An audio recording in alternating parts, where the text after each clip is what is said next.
네, 이제 마지막 시간 갖도록 하겠습니다. 예. 제가 아까 강의하는 과정에서 67번째 슬라이드 보시면 이제 자본적 지출액 이렇게 나와 있는데, 여기 법령을 제가 좀 잘못 썼어요. 이거 이제 무시하시고, 예, 이제 163조라고 보시면 되겠습니다. 예. 제가 잘못 쓴 법령의 167조의 사망은 시행령, 이건 이제 다주택자 중과 배제되는 규정이라 가지고요.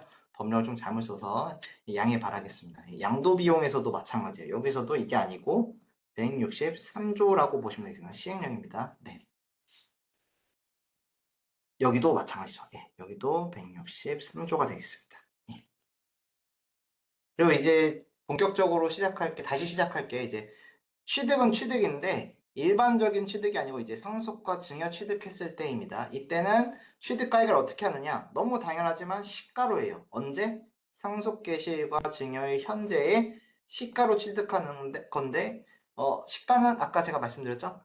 네. 양도가액 파트에서 다룬 내용 한번 참조해 주시면 좋겠고 이때는 왜 굳이 이런 말을 쓰느냐? 상속이나 증여는 돈 거래가 없잖아요. 무상인 거잖아요. 그렇기 때문에 시세대로 취득가액을 신고를 하셔야 됩니다. 그래서 대신에 이제 관할 세무서에서 결정하거나 경정한 경우에는 그 금액으로 하게 되어 있습니다. 예. 다음 슬라이드 넘어가시면 예외가 있는데 참조만 하시면 좋을 것 같아요. 어떤 거냐면은 너무 예전에 상속되거나 너무 예전에 증여된 게 있으면은 우리가 계산하기가 좀 곤란하거든요. 예를 들어서 토지나 건물을 예시로 들어드렸는데 저희 대한민국에서 개별 공시지가가 최초로 고시된 게 1990년 8월 30일이거든요. 근데 이거 전에 상속이 있었으면은 뭐 기준시가라든지 이런 시세 개념을 적용하기가 좀 어려워요. 이럴 때는 둘 중 큰 금액을 인정해줘요. 뭐냐면은 아까 말씀드린 유사매매 사례가라든지 감정평가액이 있다면 그거 또는 이제 기준시가인데 또는 소득세법상 환산가액이 별도로 있거든요. 이 규정 보시면 알겠지만 물론 여기 수강하신 납세자분들께서 직접 계산하신 경우는 없겠지만 이렇게 둘 중 큰 금액을 할 수 있겠구나 정도 아시면은 좀 좋을 것 같습니다. 상속과 증여 취득 시입니다. 예, 돈 거래가 있는 게 아니라 무상으로 취득했을 때는 어떻게 계산되느냐에 대해서 이론적인 거에 대해서 좀 미리 알고 계시면은 좀 좋을 것 같습니다. 그 다음에 이제 필요경비를 적용을 어떻게 하는지 좀 요약드린 거 이거 중요합니다. 여기서 보시면은 필요경비가 이제 취득가액과 그 외로 크게 두 가지로 나누자면은 이렇게 구성이 되는데 지금 필요경비를 얘기하는데 양도가액 구분이 갑자기 나와요. 지금 이 표에서. 그럼 이게 왜 나와 있냐면은 이거 설명하기 위해서요. 만약에 양도가액을 기준시가로 하면 아까 제가 언급 한번 드렸었죠? 뭘로 한다고 했었죠? 취득가액도 강제로 기준시가로 해요. 예. 대신에 양도가액을 실지거래가액으로 하거나 또는 매매사례가 또는 감정평가액으로 했었으면은 이때는 취득가액을 선택할 수 있어요. 실지거래가액이 대원칙인 거고 그게 모른다, 불분명하거나 증빙이 없다 싶으면은 1순위 매매사례가 그것도 없으면 감정평가액 그것도 없으면은 환산한 취득가액으로 인정해준다 이거예요. 그리고 여기서 부대되는 비용들 있죠. 자본적 지출액과 양도 비용이 있다고 말씀드렸죠. 실질 거래 가액으로 하면은 자본적 지출과 양도 비용이 인정되는데 매우 중요합니다. 매매 사례가와 감정가 환산 취득가액 쓰면은 자본적 지출과 양도 비용을 쓸 수가 없어요. 예, 필요 경비 계산 공제라는 것밖에 못 써요. 이게 뭐냐면은 물론 여기 기준 시가를 적용할 때도 마찬가지입니다만 취득 시에 기준 시가에 3% 곱한 것밖에 인정을 못 받아요. 다만 예외가 있는데 뭐냐면 이 3번 환산 취득가액을 적용할 때는 예외가 있는데 둘 중 큰 금액 할 수 있어요. 뭐냐면은 환산 취득가액과 필요경비 계산 공제한 기본적인 개념과 실제 자본적 지출 입증되는 금액이 있고 실제 양도 비용 입증되는 금액이 있었을 때 이 두 개 중에서 큰 금액을 쓸 수 있어요. 근데 아시겠지만 통상 거대한 자본적 지출을 쓰지 않았다면 보통은 1번이 더 크게 나올 겁니다. 현실적으로. 예, 그래서 요렇게 계산하는구나. 이렇게 크로스로는 안 됩니다. 이렇게 크로스는 적용할 수가 없어요. 예. 그래서 요거는 좀 지우도록 하겠고. 이제 다음 슬라이드 보시면은 또 레벨업 하나가 있어요. 이것도 그냥 알고 계시면 좋습니다. 예. 너무 예전 취득. 뭐냐면은 전산화가 되기 이전이에요. 전산화 되기 이전이라서 어떠한 증빙도 제대로 구비하고 있지 않은 경우들이 제법 있어요. 이런 것들을 이제 의제 취득이라고 하는데 언제냐? 그 기준이 부동산, 그다음에 부동산에 관한 권리라면은 1984년 12월 31일 이전에 취득한 거면은 그냥 취득일을 강제시키는 거예요. 그냥 1985년 1월 1일 취득한 걸 그냥 강제시켜주는 거예요. 네. 오늘 주제는 아니지만 주식 같은 경우에는 85년 12월 31일 이전에 취득한 거는 86년 1월 1일 취득한 걸로 강제시켜주는 거예요. 네. 이때 필요경비는 좀 복잡하긴 하지만 의제 취득일 현재 언제죠? 부동산 같은 경우에는 85년 1월 1일이라고 말했죠. 강제하는 거예요. 예, 이때 현재 이런 금액과 필요경비 계산 공제. 그 다음에 두 번째 취득 당시 이건 실제 취득일이에요. 85년 1월 1일이 아니고 실제 취득일인데 이때 실질 거래가액이나 뭐 매매사례가, 감정가, 환산가액에 물가 상승률 더한 거에다가 자본적 지출과 양도 비용 더한 거. 이 1, 2번 중에 큰 금액을 선택하게 해주더라라고 합니다. 그래서 이런 규정이 있나 정도만 아시면 되겠고 이걸 계산하실 일은 현실적으로 많지 않으실 거세요. 그래서 의제 취득일이라는 것, 전산화되기 너무 예전에 취득한 거는 취득 일자를 강제하는 게 있구나. 그리고 취득가액 계산하는 게 좀 특별하구나 정도 아시면은 좀 세법 지식 향상되는데 많은 보탬이 좀 되실 것 같습니다. 그다음에 이제 2월 과세라는 규정을 좀 볼 거예요. 이것도 카테고리가 취득가액이랑 필요경비로 들어가죠. 이게 뭐냐면은 어, 읽어보겠습니다. 거주자가 내가 부동산 양도하기 전에 소급해서 10년, 뭐 22년 12월 30일 이전에 5년 기준이었는데 10년으로 바뀌었습니다. 10년 이내에 그 배우자 또는 직계 좀비속으로부터 증여받은 부동산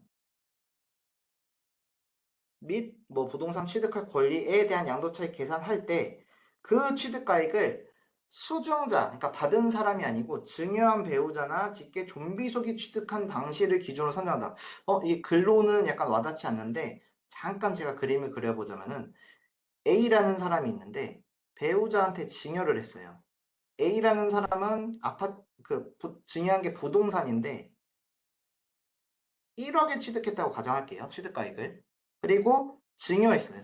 증여했는데 증여 당시는 시가로 해야 된다고 제가 말씀드렸죠. 시가가 7억이었다고 한번 쳐볼게요. 그리고 배우자가 증여받은 때부터 6년 이내에 삼자한테 판 거예요. 삼자 양도해버렸어요. 이랬을 때 우리는 흔히 뭘로 계산하죠? 이 배우자 양도세 계산할 때 양도가액을 뭐 15억이라고 쳐볼게요. 15억 예를 들어서요. 그러면은 15억에서 7억을 차감할 걸로 알고 계시죠? 근데 이 2월과세라는 규정 때문에 15억을 차감하는 게 아니고 증여받은 날로부터 양도일로부터 소급해서 10년 이내죠. 지금 6년 이내 양도한 걸로 제가 가정했죠. 이런 경우에는 내가 받은 7억으로 취득가액을 계산하는 게 아니고 증여한 취득가액으로 1억을 계산한다 이거예요. 그렇다면 양도 차익이 엄청 커지죠. 예, 그렇기 때문에 배우자나 또는 직계 좀비족한테 증여한 다음에 부동산을 특히 부동산을 양도하는 경우에는 이게 2월과세 대상이 되는지 안 되는지를 굉장히 중요한 요소로 판단하셔야 돼요. 그리고 누군가한테 이 양도소득세 계산을 맡길 때도 매우 중요한 사실관계이기 때문에 언급을 해주시는 게 좋겠고요. 예. 그리고 뭐 여담이지만 부동산은 10년인데 주식 같은 경우에는 1년으로 이제 법으로 새롭게 개정이 된 게 있어서 그냥 주변 지식으로 알아두시면 좋겠고요. 그럼 2월 과세일 때 이 취득가액과 필요경비 구성은 어떻게 되는지를 좀 눈으로 보시면 좋을 것 같아요. 그림 도식화해서 보시면 좋은 게 역시 취득 단계와 보유 단계와 양도 단계가 있거든요. 이때 아까도 예시에 말씀드린 것처럼 증여자 취득가액으로 계산했었죠. 이것처럼 똑같이 증여자의 취득가액과 수증자가 납부한 증여세. 이거는 뭐냐면은 아까 예시에서 배우자가 증여받았을 때 아마 증여세를 납부했을 거예요. 그럼 이거를 여기다가 얹어줘요. 필요경비로 인정을 해준다 이거예요. 증여세를. 예. 그래서 증여자의 취득가액과 수증자가 납부한 증여세를 포함하는데 대신에 이거는 포함 안 되니까 주의하세요. 수증자가 증여로 취득할 때 취득세 납부하잖아요. 그거는 포함은 안 돼요. 예, 그 다음에 보유 단계에서 중요한 게 증여자랑 수증자가 지출한 자본적 지출액을 모두 포함시켜줘요. 대신에 뭐 이제 뭐 해가 넘어갔으니까 모두 적용이 될 텐데 근본 이 이후부터 양도하는 건 모두 적용되는데 24년 1월 1일 이후분부터 그랬고 그 전에는 증여자건은 자본적 지출은 인정 안 해줬었어요. 2월 과세 적용될 경우에. 그 다음에 양도 단계에서는 수증자가 지출한 양도 비용밖에 못 하겠죠. 왜냐면 증여자는 양도 대상자가 아니었을 거니까요. 예, 수증자가 파는 거니까요. 예. 그래서 이렇게 구성되더라라고 보시면 좋겠고 언제나 적용되는 거 아니고 배제되는 경우도 있어요. 그래서 기역, 니은, 디귿 보시면은 기역은 좀 특별해요. 뭐 수용되는 경우인데 소급해서 2년 이전에 증여받은 경우에는 2월 과세 규정 적용 안 해줘. 그러니까 증여자의 취득가액으로 계산하는 걸 배제해주고 니은이 좀 중요해요. 니은이 뭐냐면은 2월 과세를 적용했을 때 1세대 1주택 비과세거나 1세대 1주택 고가주택 있죠? 12억 초과분 과세 계산하는 거. 그거를 적용하게 되면은 굳이 2월 과세를 안 해요. 이게 무슨 뜻이냐? 2월 과세는 사실 일종의 이게 답은 아닙니다만 올바른 말이 뭔지 몰라서요. 벌칙 규정이에요. 근데 지금 니은은 뭐죠? 얘를 적용하면 혜택이 돼버리죠. 2월 과세를 적용했을 때 혜택이 되는 거를 남겨놓으면 안 되겠죠. 그래서 2월 과세를 적용했더니 혜택이 되면은 벌칙으로 다시 돌아간다 이거예요. 아니, 벌칙으로 돌아간다기보다는 혜택을 주지 않겠다 이거예요. 그래서 2월 과세를 적용했을 때 혜택을 주게 되면은 법 취지랑 다르기 때문에 그때는 원래대로 그냥 계산해라 이 뜻이 되게 됩니다. 예. 그다음에 두 번째 보면은 마지막 보면은 디귿 보면은 이걸 적용해서 계산한 양도소득세 결정세액이 만약에 적용하지 않았을 때 계산한 금액보다 적으면은 역시 이게 혜택이 돼버리죠. 그러면 굳이 안 해준다 이거예요. 굳이 그걸 적용할 필요 없다 이거예요. 예. 그래서 언제나 적용되는 건 아니고 배제되는 규정이 있으니까 이런 것도 좀 주변 지식, 사전 지식으로 알면 좀 좋겠습니다. 그 다음에 이제 가업 상속 공제 적용되는 자산이라 나와 있는데 수강하시는 분들께서 만약에 사업을 영위하지 않으시는 경우에는 접목될 여지가 별로 없기 때문에 좀 무겁게 받아들이지 않으셔도 되고 그냥 주변 지식, 내가 알고 있는 어느 정도 사전 지식으로 알면 좋겠구나 정도로 가볍게 흘러가시면 좋겠습니다. 저도 이 파트는 조금 가볍게 말씀을 드릴게요. 우선 가업 상속 공제가 뭔지 알아야 돼요. 뭐 매스컴 통해서도 많이 들어보셨겠지만 원활한 가업 상속을 지원해주는 제도예요. 피상속인, 그러니까 사망인이거든요. 피상속인의 뜻은 사망한 사람이야. 사망한 사람. 예. 사망한 사람이 죽기 전에 10년 이상 뭐 중소기업이나 요건을 많은 중견기업 영위에 있었을 때 상속인의 법정 요건에 맞게 승계한 경우에는 최대 600억까지 공제를 지원하는 제도이거든요. 이랬을 때 가업상속 공제에 따른 공제가 적용된 자산의 양도채액을 계산할 때는 기업과 니은을 합한 금액으로 한다라고 되어 있는데 눈으로만 훑어보시고 제가 좀 빠르게 넘어갈게요. 어떻게 계산하냐면요. 이 가업상속 공제도 혜택이죠. 혜택인데 여기서 이중 혜택을 부여하면 안 되기 때문에 나누는 거예요. 아버지가 취득한 가액이 예를 들어서 1억이었다고 쳐볼게요. 그 다음에 가업상속 공제를 어느 정도 비율, 뭐, 예를 들어서 뭐 70% 적용했다고 쳐볼게요.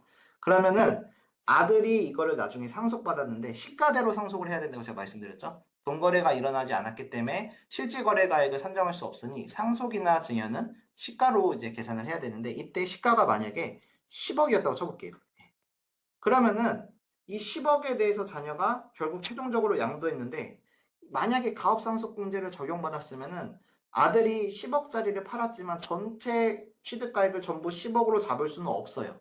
왜냐면은 아버지한테서 사망했을 때 받았던 혜택이 있죠. 이걸 이중 혜택을 방지하기 위해서 가업상속공제를 적용받은 부분만큼에 대해서는 1억으로 계산을 하고 그 다음에 받지 못한 포션인 30%만큼에 대해서만 아들이 상속 시 시가로 받은 10억만큼을 적용한다 이 뜻이에요. 예. 그래서 이중 혜택을 방지하는 게 있구나 정도만 아시면 좀 좋을 것 같습니다. 예. 그 다음에 이제 중요한 장기보유 특별공제예요. 예, 아직 현행 적용되는 규정에 대해서만 제가 설명을 드리도록 할게요. 이건 적용 대상은 언제냐? 보유기간이 3년 이상인 양도소득세 과세 대상 자산 중에서 토지, 건물, 그 다음에 조합 입주권인데 여기서 조합 입주권으로부터 취득한 것은 제외다라고 되는데 이게 무슨 뜻이냐면은 조합 입주권을 크게 두 가지로 말씀드리자면 원조합 입주권이 있고요. 원래부터 조합원이셨던 분들 있죠? 내가 주택 갖고 있다. 이제 사업이 들어와가지고 헐고서 신축되는 거죠. 그럼 그때는 내가 원조합이니까 원조합 입주권이라고 말하고요. 그 다음에 누군가가 헐고 나서 조합 입주권은 상대방이 산 거예요. 이제 재개발 호재를 듣고서 샀을 때는 이거를 법정 명칭은 아니지만 이해하기 쉽게 이렇게 승계 취득. 네.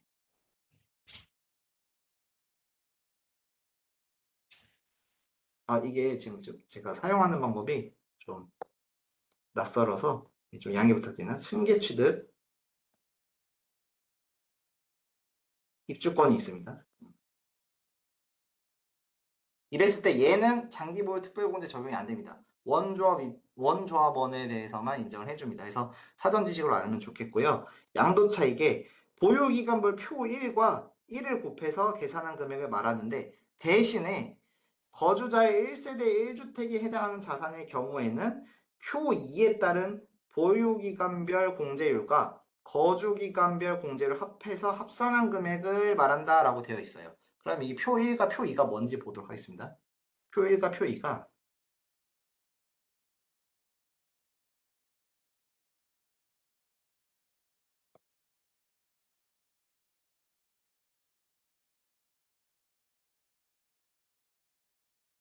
이쪽으로 놓겠습니다. 이동이 되네요. 자, 표 1을 보시면은 쉽게 생각하면은 곱 3년 이상 보유가 최소 요건이라고 말씀드렸잖아요. 3년 이상 보유하고 15년 이상까지 한 것을 장기 보유 특별공제로 해주는데 적용률을 보시면은 보유 연수에 쉽게 곱하기 2 생각하시면 좋아요. 그럼 3년 이상 했으면은 곱하기 2, 4년 이상 5년 미만이면은 8%에서 4 곱하기 2죠. 쭉 흘러가서 13년이면 곱하기 2니까 26이겠고 마지막으로 최대로 인정해주는 15년 이상은 곱하기 2면은 30% 해주는 거예요. 그럼 표 2는 어떻게 되느냐? 여기서 아까 표 2가 누구한테 적용되는 거 있었죠? 표 2가? 표 2 보시면은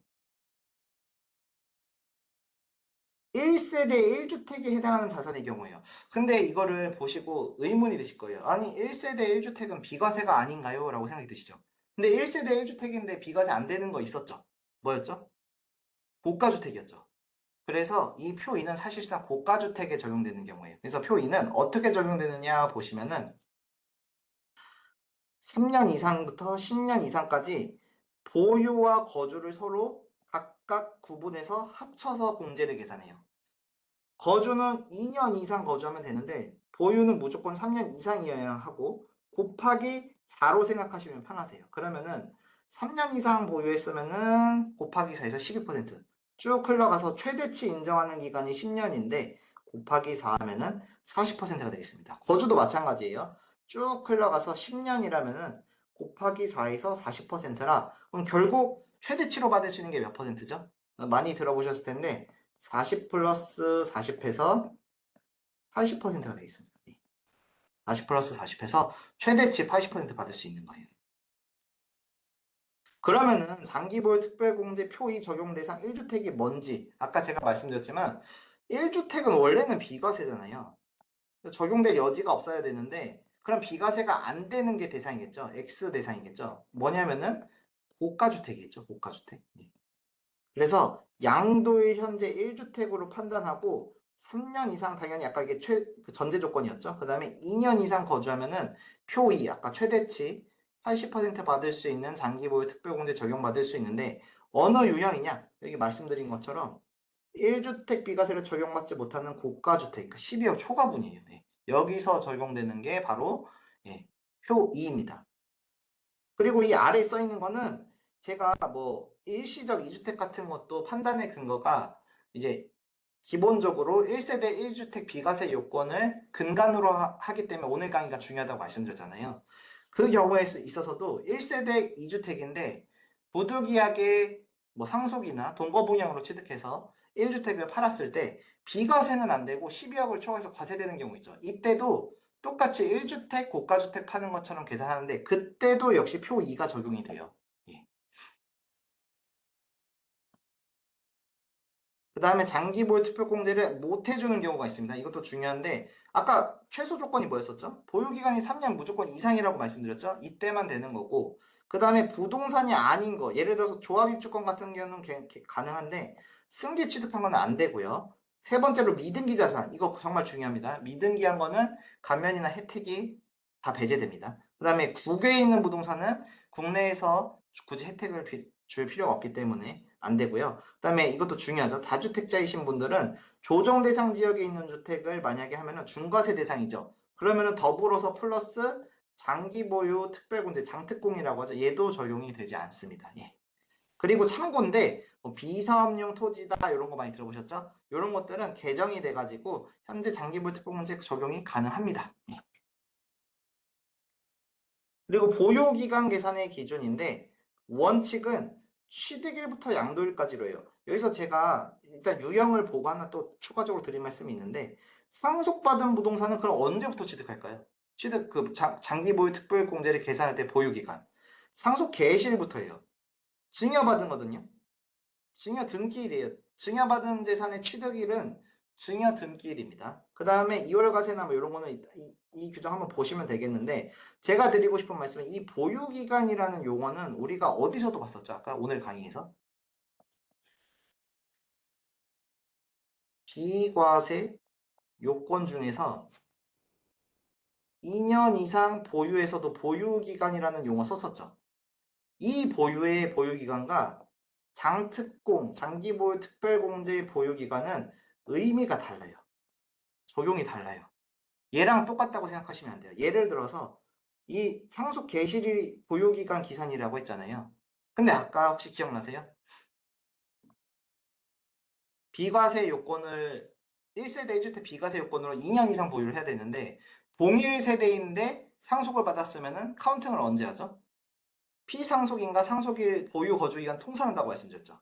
그거는 비과세 판단할 때 통산한다는 뜻이고 장기 보유 특별공제를 받을 때는 언제 한다고요? 상속 개시일부터 해요. 피상속인이 보유 거주한 기간과 내가 보유 거주한 기간을 통산하지 않아요. 그러니까 법 규정이 다르기 때문에 동일선상에 놓고 계시면은 의사결정이나 판단할 때 오류가 있기 때문에 같은 의미가 아니라는 걸 아셔야 됩니다. 이 보유기간이라는 용어는 비과세 판단할 때도 쓰이는 용어지만 장기보유 특별공제 판단할 때 쓰는 용어인데 둘 의미가 동일하지 않다는 것에 대해서 좀 중요하게 생각하시면 좋을 것 같습니다. 그리고 보유기간 계산 기준에서 특수한 경우가 몇 가지 있는데 잠깐 보시고 이제 사례 분석과 실수 사례 분석과 예규 분석으로 빠르게 넘어가도록 하겠습니다. 특수한 경우인데 다세대, 그러니까 일종의 다주택이죠. 일종의 다주택인데 얘를 다가구 주택으로 바꿨어요. 그러면은 다가구 주택은 아까 요건을 갖추면은 예를 들어서 19세대 이하고 3층 이하 면적이고 바닥 면적이 3층 이하의 층수고 바닥 면적이 660제곱 이하 모두 충족하면은 일괄양도하면 하나의 주택으로 본다고 말씀드렸죠. 근데 다세대 주택은 상관없어요. 세대별로 판단하기 때문에 일종의 다주택이에요. 근데 다가구 주택을 용도 변경하면 어떻게 되죠? 용도 변경한 날부터 양도일까지 장기보유 특별공제 보유기간을 계산한다는 뜻입니다. 그 다음에 비거주자. 비거주자는 오해하시면 안 되는 게 비과세인 경우에는 예외적으로 뭐 출국일로부터 2년 이내 양도하는 거 가능하다고 말씀드렸죠. 물론 취득 당시는 거주자여야 하고요. 이때 비거주자도 뭔가를 팔았을 때 비과세가 안 되고 과세가 된다면 장기보유 특별공제를 받아야 되는데 이때 표일은 적용 가능해요. 표일은 최대치가 몇 %였죠? 15 곱하기 2니까 30%까지는 적용돼요. 단 표2는 적용할 수가 없습니다. 그리고 1주택 소유 거주자가 비거주자 됐다가 다시 거주자가 되는 경우 어떻게 할까요? 네. 이거는 전체 보유기간 통산이 가능합니다. 그래서 이건 참조하시면 좋을 것 같고 멸실한 다음에 신축한 경우도 참조하시면 되겠는데 신축 완공된 이후부터요. 신축한 주택의 사용승인서 교부일부터 보유기간을 계산한다 이거예요. 대신에 오해하시면 안 되는 게 우리가 건물만 갖고 있는 게 아니고 토지도 함께 갖고 있잖아요. 그럼 토지도 신축된 이후부터 보유기간 계산이야. 그건 아니에요. 그래서 토지 같은 경우는 종전부터 인정해줘요. 종전 인정을 해줘요. 토지 같은 경우는. 그래서 이것도 그냥 흔한 사례는 아니겠지만 있다면은 주변 지식, 사전 지식으로 알면은 좀 좋을 것 같습니다.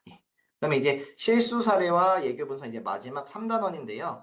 실수 사례는 나와 있지만 제가 임의로 만든 사례는 아니고요. 저희 국세청 홈페이지 들어가면은 저희 국세청에 있는 부동산 납세과에 계신 저희 공무원분들께서 양도소득세 실수 톡톡 그다음에 부동산 세금 체크 포인트 자료를 만들어놔서 거기서 오늘 강의에 좀 유의미하게 좀 안내드릴 수 있는 자료들을 발췌해서 넣었고요.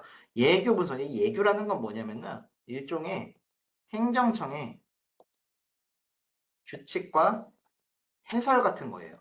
행정청의 규칙에서 여기서 행정청이라고 하는 거는 저희 세법에 있어서는 국세청과 또 구기획재정부 있죠. 지금 재정경제부라고 하죠. 그래서 뭐 국세청이라든지 또는 재정경제부 같은 거 이런 데서 어떤 복잡한 사안에 대해서 서면으로 해설해 주는 걸 이제 예규라고 하는데 그걸 좀 분석하는 시간 갖도록 하겠습니다. 자, 첫 번째로 이제 1세대 1주택 실수 사례 관련된 건데 한번 내용을 보도록 하겠습니다.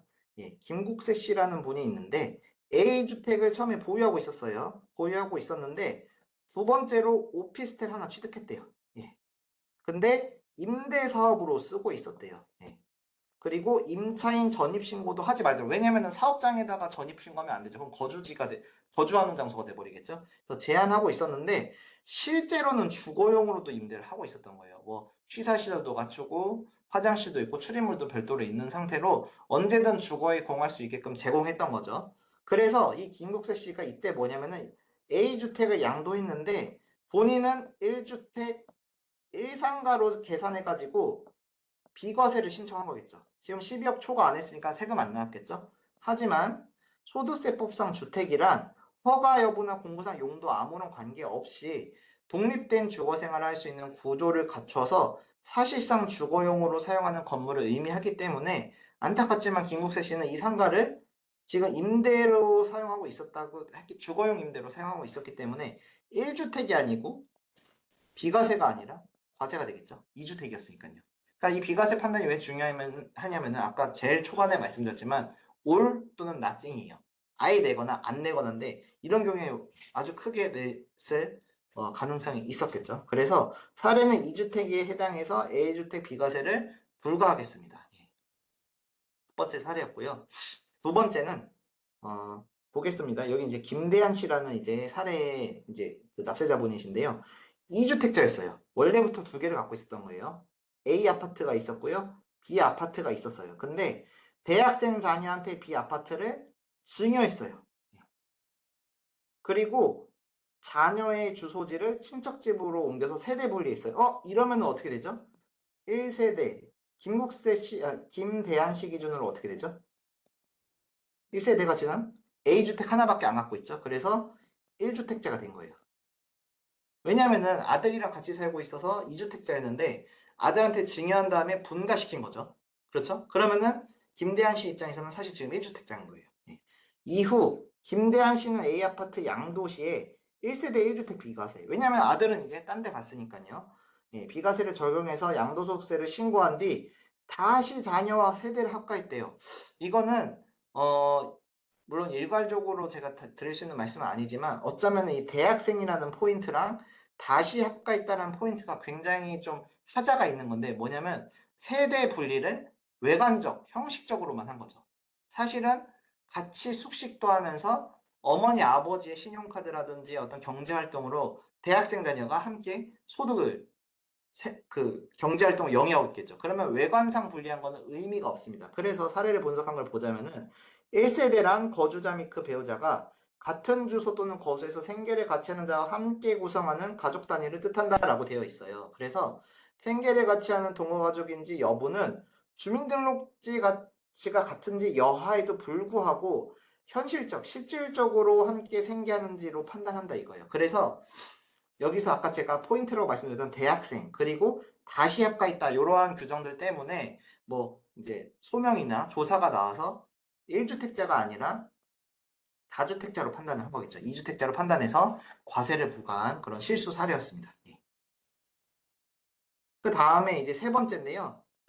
자, 김국세 씨는 여기서 또 김국세 씨가 나오네요. 예. 2018년 4월에 마포구 소재 주택을 취득했어요. 잠깐 여기서 오늘 여기 세 번째 실수 사례에서 말씀드릴 거는 이제 비과세 요건 중에서 2년 이상 보유, 그다음에 조정 지역에서 취득한 거라면은 2년 거주도 충족해야 된다라는 것과 관련된 건데 이 당시는 실제적으로 이게 조정 지역이었어요. 예. 그리고 실제적으로 23년 1월에 많은 지역이 조정 지역에서 해제가 많이 됐어요. 해제가 다수 있었어요. 예. 그리고 23년에 양도를 했는데 거주를 안 했대요. 자, 중요한 거는 아까 제가 비과세 요건에서 조정 대상 지역이 공고된 다음에 취득하면은 그 이후에 해제가 됐어도 취득 당시가 중요하다고 말씀드렸죠. 그러면은 중간에 해제가 됐어도 거주 2년은 무조건 요구를 해야 됩니다. 이거 굉장히 중요해요. 그래서 1세대 1주택 비과세를 받기 위해선 2년 이상 보유해야 되는데 예외도 물론 있습니다. 취득 당시가 중요해요. 취득 당시에 이미 조정 지역 내 주택은 2년 이상 거주 요건도 충족을 같이 해야 돼요. 그래서 이 사례가 보시면은 양도 당시에 해제됐어도 이미 그 취득 당시의 조정지역이었으면은 2년 거주를 반드시 필수로 충족을 해야 돼요. 예. 그 다음에 이제 네 번째 1세대 1주택 실수 사례 분석인데요. 자, 보시면은 이로운 씨라는 분이 있네요. 1주택을 22년 7월 6억에 취득하고서 그 다음에 근무하는 회사가 부산으로 이전했어요. 예, 특별한 사유가 하나 발생했어요. 그래서 보유가 2년이 안 되네요. 예, 보유랑 거주가 모두 2년이 안 되죠. 그리고 부산으로 이전을 했어요. 본인 주소로 이전했고 주택을 최종적으로 양도했어요. 그리고 제가 이 사례 그림에는 소개를 못 실었는데 다른 세대원은 특별한 사유 없이 서울에 계속 거주를 하고 있어요. 아까 제가 비과세 요건 중에서 보유와 거주 중에서 거주에서 세대 전원이 거주함을 원칙으로 한다고 말씀드린 적 있었죠? 예. 그것과 관련된 겁니다. 사례를 한번 다시 면밀히 분석하자면 1세대 1주택 비과세 적용을 위해서는 2년 이상 보유, 조정 대상 지역의 경우에는 2년 거주도 같이 해야 되고 해야 하지만 근무상 형편입니다. 이거 그 오타입니다. 형편 등 부득이한 사유로 1년 이상 거주한 주택 양도한 경우에는 보유와 거주 기간에 관계없이 제가 예외 말씀드렸죠.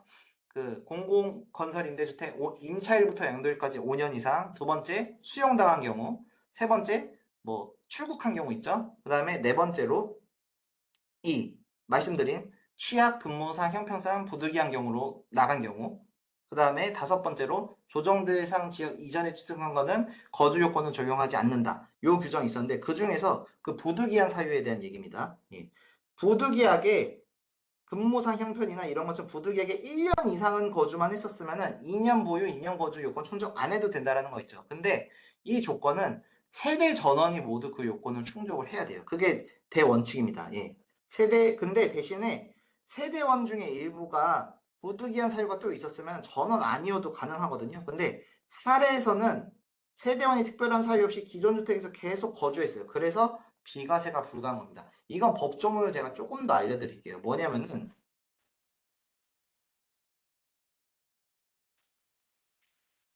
소득세법 이제 시행규칙 71조 3항과 이렇게 5항에 있는데 각각의 부득이한 규정과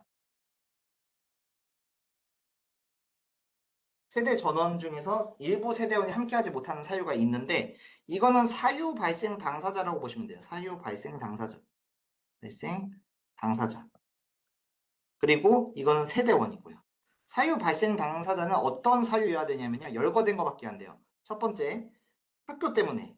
초등, 중등 교육법에 따른 학교. 근데 초등, 중학교는 제외하고 고등학교입니다. 예, 고등학교나 고등급 교육법에 따른 학교는 이제 대학교예요. 그래서 고등학교나 대학교 때문에 이제 부득이한 사유로 이전하는 경우. 그 다음에 직장의 변경이나 정근 등 근무상 형평. 그 다음에 세 번째, 아파서 치료나 요양 때문에 이전하는 거. 이제 좀 최근에 생긴 건데 학교 폭력 때문에 이제 피해 학생인 경우만 해당인 건데 이런 사유 발생 당사자인 경우에는 아래의 요건을 충족하면은 1년 거주만 했어도 2년 이상 보유, 2년 이상 거주를 충족 안 해도 괜찮습니다. 예. 그리고 그 세대원이 전원 같이 이전을 해야지 거주를 하고 이전을 해야지만이 요건을 충족하는 걸 보는데 예외적으로 인정하는 것들이 있는데 그러니까 충족을 못하는 경우겠죠. 부득이한 사유로 열거한 게 왼쪽에 있는 것과 똑같이 고등학교와 대학교 그 다음에 직장 변경이나 근무상 형평 그 다음에 이건 좀 특이한데 사업상 형평은 인정을 해주고 있어요. 이게 무슨 뜻이냐면은 얘네 두 개의 차이가 뭐냐면은 사업상 형편으로 사유 발생 당사자가 이전한 경우는 얘는 인정 안 해요. 예, 그러니까 사업 때문에 내가 부산으로 이전 갔다. 근무 말고요. 사업 때문에 부산으로 이전 갔다 싶으면은 1년 아까 그 예시에서 1년 2개월 있었죠? 1년 2개월 보유 거주하고 있었는데 이게 근무상이 아니라 사업상 때문에 간 거라면 그건 또 인정 안 해요. 이거 법령도 굉장히 중요합니다. 예. 그럼 사업상 때문에 같이 함께 못 간 거는 사유 발생 당사자 말고 세대원 중에 일부만 같이 함께 뭐 부산으로 못 가고 서울에 남아 있거나 다른 데 있었을 경우는 그거는 인정하는데 사업상 형편은 사유 발생 당사자는 인정 안 합니다. 그래서 이것도 좀 유의해서 봐주시면 좋겠습니다. 네. 그다음에 이제 양도소득 계산과 관련된 실수 사례입니다. 양도소득 실수 사례인데요. 한누리 씨라는 분이 계시고 상가를 분양받아서 10월에 양도했다. 이건 주택은 아닙니다.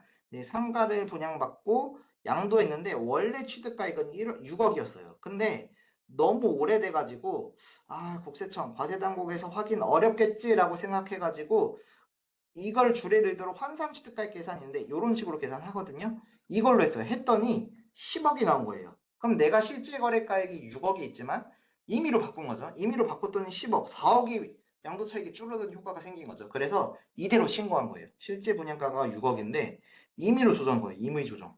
임의 조정해서 물론 말 그대로 아무렇게나 계산했다는 뜻은 아니고 법에 따라서 환산 취득가로 계산했는데 10억이 됐다 이 뜻입니다. 예, 10억이 돼서 신고를 했는데 모르겠지라고 생각한 거예요. 내가 옛날에 취득한 6억을 자료가 갖고 있겠어? 라고 생각한 거죠. 그랬는데 실질 거래가액을 만약에 과세관청에서 확인이 가능하다면은 실제 이 사례는 탄로가 난 겁니다. 탄로가 나가지고 환산 취득가액으로 신고하는 경우에는 실제 취득가액으로 양도세를 재계산해서 과세돼요. 자, 저희가 다시 한번 상기시켜 볼게요. 양도가액과 취득가액은 대원칙이 뭐죠? 실질거래가액이에요. 실질거래가액으로 하면 원칙이고 특히나 이 취득가액은 대원칙이고 증빙이 없거나 객관적으로 확인이 불가한 경우에만 1순위가 뭐죠? 매매사례가, 2순위 감정평가, 세 번째 환산취득가 적용하는 거예요. 그러니까 대원칙인 실질거래가액을 확인할 수 없는 불분명한 경우에만 후순위를 적용하는 거지 얘를 알 수 있음에도 임의로 조정을 해서 올려서 양도 차익을 줄이는 행위는 인정받지 못하겠습니다. 그래서 이것도 뭐 너무 예전에 취득한 거라고 바로 곧바로 환산가액을 취득해서 계산해서 한다거나 하는 그런 실수는 없도록 해야 될 것 같습니다. 예. 그 다음에 양도소득세 계산 이제 또 두 번째인데요. 이제 뭐 이몽룡 씨라는 분이 있는데 리모델링해서 양도했다라고 되어 있어요. 그리고 특수관계자가 운영하는 공사업체 리모델링 공사를 의뢰했대요. 이 리모델링 공사를 좀 저렴하게 했나 봐요. 예, 아마 증빙이 없는 것 같아요. 제가 이제 이거 설명하면서 사례를 봤었는데 그리고 계약서상 공사 비용은 18억을 전부 필요경비로 신고했는데 18억 중에는 다음 금액이 포함되어 있어요. 뭐냐면은 확인 안 되는 비용 6억이랑 재산 가치 증가랑 관련 없는 비용 4억. 이걸 뭐라고 한다고 했었죠, 제가? 자본적 지출이 아니라 수익적 지출이라고 한다고 말씀드렸죠? 예, 수익적 지출이에요, 수익적. 이런 경우는 부동산을 팔 때 경비에 들어갈까요, 안 들어갈까요? 자본적 지출, 양도 비용 모두 입증이 돼야 돼요. 입증 서류가 있거나 금융이체한 서류 둘 중 하나가 최소한 있어야 되는데 그 중에 6억은 그런 게 없었고 두 번째로 하나는 아예 자본적 지출도 아니에요. 4억인 거죠. 이걸 전부 다 넣었더니 결국 해석은 인정받지 못하는 비용이 있어가지고 이를 차감해서 필요경비 계산이 되는 사례가 있었더라라는 겁니다. 특별히 어려운 내용은 아니었던 것 같습니다. 그 다음에 이제 양도소득세 계산 실수 사례 세 번째가 있는데요. 이거는 좀 많이 중요해요. 예, 뭐냐면은 중요합니다. 중요한데, 자, 2016년에 김한국 씨라는 분이 주택을 8억에 취득하면서 매도인이 조금 양도세를 줄이고 싶었나 뭐 어떤 특별한 사정 때문에 다운 계약을 좀 하자고 한 거죠. 그래서 계약서에서 7억으로 계약서 작성해서 신고를 한 거예요. 예, 8억짜리 다운으로 7억. 그 다음에 시간이 흘러서 그 A주택을 취득한 김한국 씨가 이제 1주택자리에서 비과세 신고한 거예요. 근데 이랬을 때 폐단이 뭐냐면은 다운계약서. 자, 여기 나와 있지만 2011년 7월 1일 이후부터 부동산 매매하는 거래 당사자예요. 그러니까 양도자뿐만 다운계약을 요구한 매매자뿐만 아니고 그걸 인수받은 매수자도 마찬가지지만 매매계약서의 거래가액을 실질이랑 다르게 작성한 경우에는 그 자산에 대해서 양도소득세 비과세나 감면 적용이 배제가 됩니다. 여기서 김한국 씨는 이 당시에는 인수자였을 뿐인데 나중까지 영향을 미치는 거죠. 예, 이거 굉장히 중요한데 사례의 경우 16년 7월 취득 당시에 거래 당사자죠, 양수자죠.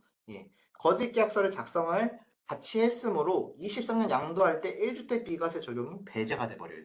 그래서 이런 뭐 다운 계약서라든지 이런 것들은 그 당시 취득할 때만 중요한 게 아니고 인수자가 나중에 그걸 팔 때까지 영향을 미치니까 너무 신중하게 좀 생각을 해주셔서 거래를 하고 세금 신고를 해주시면 좋을 것 같습니다. 예, 그래서 이 규정이 있는데 비과세 및 감면 매제 사유가 쭉 있어요. 그래서 한번 보시면 좋을 것 같아요. 제가 법조문도 이렇게 써놨고요. 예, 거래 당사자가 매매계약서의 거래계약을 다르게 적은 경우에는 비과세 또는 감면에 관한 규정을 적용할 때 비과세 또는 감면 받았거나 받을 세액에서 법정 금액을 뺀다라고 되어 있는데 법정 빼는 금액을 한번 아시면 좋겠지만 사실상 거의 다 배제가 된다고 보시면 될 것 같아요. 그래서 다운계약서나 이런 것들 거짓 약정서는 인수 당시만 중요한 게 아니라 나중에 그 부동산을 팔 때도 그 재산을 팔 때도 영향을 미친다는 것을 아시면 좋을 것 같습니다. 그 다음에 이제 예규 분석이에요. 예. 예규 분석인데 비과세 주택 차손 생긴 경우 통산이 가능하느냐? 이거 낯설죠. 오늘 강의 주제 안 다뤘기 때문에 이건 법부터 볼게요. 예, 법부터 보시는 게 좋을 것 같은데 주택에서 차손이 생겼는데 다른 부동산 양도소득에서 통산이 가능하느냐? 이 통산이라는 용어가 뭔지 먼저 아셔야 될 거예요. 그래서 분석 전에 알아야 할 소득세법 법령이 있는데 보시면은 다음 각 호의 양도소득 금액은 다음 각 호의 소득별로 구분해서 계산해요. 뭐냐면은 1호, 2호, 3호, 4호가 있거든요. 저희는 이제 1호만 볼게요. 우선은 부동산 취득할 권리, 그다음 기타 주식 이렇게 있어요. 그다음에 뭐 나머지 2호의 주식 파생상품, 뭐 신탁관리 이런 게 있는데 이 양 보시면은 양도소득금액 계산할 때 양도차손이 발생한 자산이 만약에 있어요. 그러면 각 호별로 해당 자산 외의 다른 자산에서 발생한 양도소득금액에서 공제가 가능해요. 뭐냐면은 예를 들어서 아파트가 있었고요. 상가가 있었어요. 같은 해에 팔았는데 아파트에서 손상이 생겼어요. 차손. 예를 들어서 잘못 산 거죠. 제가 10억에 샀는데 너무 그 아파트가 값이 떨어진 거예요. 7억에 판 거죠. 그러면 사실상 뭐죠? 3억의 손실이 있죠. 근데 상가를 동일한 해, 1과세기간 동일한 해에 똑같이 팔았는데 뭐냐면은 얘는 차익이 5억이 남았어요. 이 세금이 냈겠죠. 그러면은 이 아파트와 상가는 호가 같죠. 부동산이죠. 부동산은 호기 때문에 손실이 있었던 거에서 얘를 통산해서 얘를 2억에 신고가 가능한 거예요. 이런 규정이 있거든요. 이랬을 때 이 아파트가 만약 이 3억이라는 계산이 1세대 1주택 비과세 대상 주택인 경우에도 이 5억에서 3억을 차감해가지고 2억이라는 계산이 될까라는 질문이에요. 정답만 말씀드리면 안 돼요, 그거는. 왜냐면은 이 아파트가 만약에 1세대 1주택 비과세 대상이면은 이 양도차손 3억은 의미 있는 차손일까요? 아니면 원래 비과세 낫생이니까 아무 의미가 없을까요? 아무 의미가 없어요. 얘는 여기서 차감해주는 대상 자체가 될 수가 없는 거예요. 한번 볼게요. 보시면은 어 이제 실제 있는 예규를 좀 그림화 시킨 거거든요. 보시면은 06년에 대지랑 주택을 취득했어요. 그리고 2010년에 부수토지 옆에 추가로 취득했어요. 주택 부수토지로 사용은 했지만 11년에 주택 전체를 부수토지랑 양도했는데 추가로 취득한 거는 보세요. 2년 이상 보유했나요? 안 했죠. 그래서 추가 취득한 토지는 과세가 된 거예요. 근데 초과 토지는 양도 차익이 발생했고 원래 있었던 거는 손실이 발생한 거죠. 이때 아까 말씀드린 것처럼 여기서 손실이 생겼는데 여긴 상가라고 돼 있지만 예시에서는 뭐 초과 토지분이죠. 초과 토지분은 차익이 생겼는데 이 비과세 되는 거에서 차손을 이익에서 차감할 수 있겠느냐인데 비과세 양도 차손분은 통산하는 금액이 아니에요. 예. 비과세 대상 원래부터 계산 대상 자체가 아니기 때문에 차손이라는 용어를 쓸 수가 없는 걸로 해석을 하고 있는 거죠. 그러면 반대로 다음 예규인데요. 그럼 1주택 고가주택이 차손 생긴 경우는 어떻게 되죠? 1주택 고가주택은 비과세인가요? 아니죠. 비과세는 아니고 12억 초과분에 대해서는 과세가 되죠. 그런 경우에는 제가 이제 시간상 뭐 하나하나 사실 이전은 그 내용을 다 상세히 설명드리기 좀 그렇고 결론만 조금 말씀드리자면은 고가주택은 엄밀히 말하면 비과세가 아니에요. 혜택을 받았을 뿐이지 비과세는 아니고 12억 초과분에 대해서 과세되잖아요. 그래서 차손도 마찬가지로 그 계산 준용한 차손분만큼에 대해서는 이익에 대해서 통산이 또 가능해요. 네. 그러면은 12억 이상 고가주택을 어떻게 계산하느냐? 일단 이 예규가 뭐냐면요. 일시적 이주택이에요, 지금. 이 일시적 이주택인데, 아까도 말씀했지만 부득이한 경우에는 2주택임에도 불구하고 파는 나머지 한 주택을 1세대 1주택처럼 인정을 해준다고 말씀드렸죠. 그때 고가주택도 똑같이 인정해줘요. 예, 그래서 12억 초과분에 대해서만 이제 해주는 건데, 이거는 그냥 요런 규정이 있다고만 참조만 해주면 좋을 것 같고요. 여기서 고가주택 양도차익 계산하는 방법은 양도차익에서 12억 초과분에 대해서만 계산하는 거예요. 예를 들어서 양도가액이 15억이었다. 그러면은 초과되는 3억에 대해서만 계산이 되는 거죠. 장기보유 특별공제도 마찬가지예요. 전액이 아니고 장기보유 특별공제액이 정해지면은 정해진 금액에서 양도가액 15억이라고 했었을 때 초과하는 3억분에 대해서만 공제가 가능한 거예요. 근데 여기서는 지금 질문이 뭐였냐? 비과세 주택에서 차손 생긴 거는 엄밀히 말해서 비과세니까 통산은 불가한 건데 그런 비과세는 아니지만 1주택 고가주택에서 만약에 차손이 생겼으면 동일한 과세기간 내에서 다른 부동산 양도할 때 이익 생겼을 때 통산이 가능하냐? 가능하다입니다. 예. 다만 범위는 전체가 아니고 똑같이 고가주택 계산해서 초과하는 부분에 대한 차손만큼밖에 공제는 안 되더라. 이런 얘기였습니다. 아까 말씀드린 이 두 번째는 사실 좀 어려울 거고 이거는 수강하시는 납세자분들이 직접 계산하기는 좀 곤란하실 수도 있고요. 이런 것들 아까 말씀드린 비과세 주택 차손 생겼을 때 통산되는 걸로 오인해서 의사결정 내리시면 안 되니까 이러한 예규 같은 것도 좀 인지하시면 좋을 것 같습니다. 그래서 자 제가 나와 있지만 이제 오늘 강의는 다 마감이 됐고요. 이제 시간이 다 끝났습니다. 그래서 오늘 이것으로 양도소득세 신고 실무 강의를 마치겠고 참 긴 시간 동안 수강하신 납세자분들 정말 고생 많으셨고요. 오늘 이 긴 시간이 유익한 시간이 되셨기를 바랍니다. 예, 수고 많으셨습니다. 감사합니다.